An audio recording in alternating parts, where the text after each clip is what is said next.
അതിക്രൂരമായ ഒരു കൊലപാതകം. ആ കൊലപാതകം നടന്നിട്ട് ഒരു മാസത്തോടടുക്കുന്നു. എന്നിട്ടും പ്രതി അല്ലെങ്കിൽ പ്രതികളാരെ എന്ന് കണ്ടെത്താൻ ഇതുവരെ പോലീസിനായിട്ടില്ല. 20 സംഘം വിവിധ സംസ്ഥാനങ്ങളടക്കം അന്വേഷണം നടത്തി ഇതുവരെ. എന്നിട്ടും പ്രതിയെക്കുറിച്ചൊരു സൂചന പോലും ലഭിച്ചിട്ടില്ല.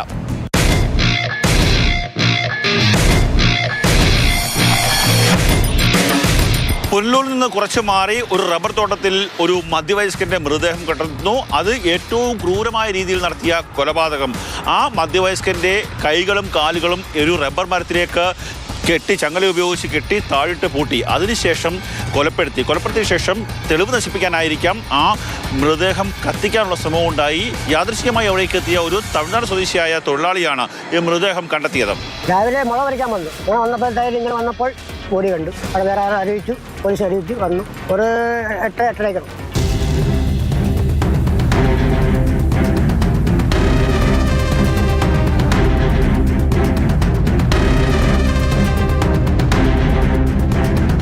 പുനലൂരിൽ റബ്ബർ മരത്തിൽ കെട്ടിയിട്ട നിലയിൽ കണ്ടെത്തിയ മൃതദേഹം ഒരു പുരുഷന്റേതാണ്, ഒരു മധ്യവയസ്കന്റേതാണ്.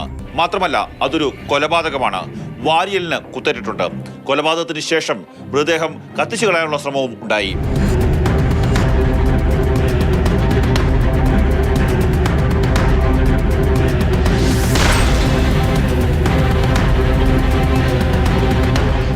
ഒരു മധ്യവയസ്കനായാണ് കൊല്ലപ്പെട്ടതെന്ന് മനസ്സിലായിട്ടുണ്ട്. കൊലപാതകം എന്നുള്ള പ്രാഥമിക നിഗമനത്തിലാണ് പോലീസ് അന്വേഷണം ആരംഭിച്ചിട്ടുള്ളത്. പുനലൂർ സബ് ഡിവിഷണൽ ഓഫീസറുടെ നേതൃത്വത്തിലുള്ള ഒരു സ്പെഷ്യൽ ഇൻവെസ്റ്റിഗേഷൻ രൂപീകരിച്ചിട്ട് സമഗ്രമായൊരു അന്വേഷണം പോലീസ് നടത്തുന്നതായിരിക്കും.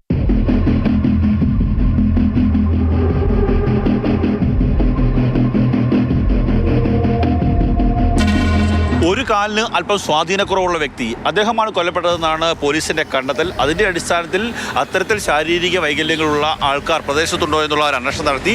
അങ്ങനെ ഒരു അന്വേഷണത്തിൽ 2 പേരെ കണ്ടെത്താനായി. പക്ഷേ 2 പേർക്കും ഇതുമായി ബന്ധപ്പെട്ട മരിച്ച ഈ 2 പേരല്ല എന്നുള്ള ഒരു സ്ഥിരീകരണത്തിലേക്ക് പോലീസ് എത്തുന്നു. പിന്നീട് തമിഴ്നാട്, ആന്ധ്ര, കർണാടക തുടങ്ങിയ സ്ഥലങ്ങളിലൊക്കെ തന്നെ ഇത്തരത്തിലുള്ള ഒരു അന്വേഷണം നടത്തുകയാണ്. സൈബർ സെല്ലിന്റെ സഹായത്തോടു കൂടി പലതരത്തിലുള്ള അന്വേഷണങ്ങൾ നടത്തുന്നു. എന്നിട്ടും കൊല്ലപ്പെട്ടത് ആരാണ്, കൊലപാതകി ആരാണ്, ആ കാര്യം കണ്ടെത്താൻ ഇതുവരെ പോലീസായിട്ടില്ല.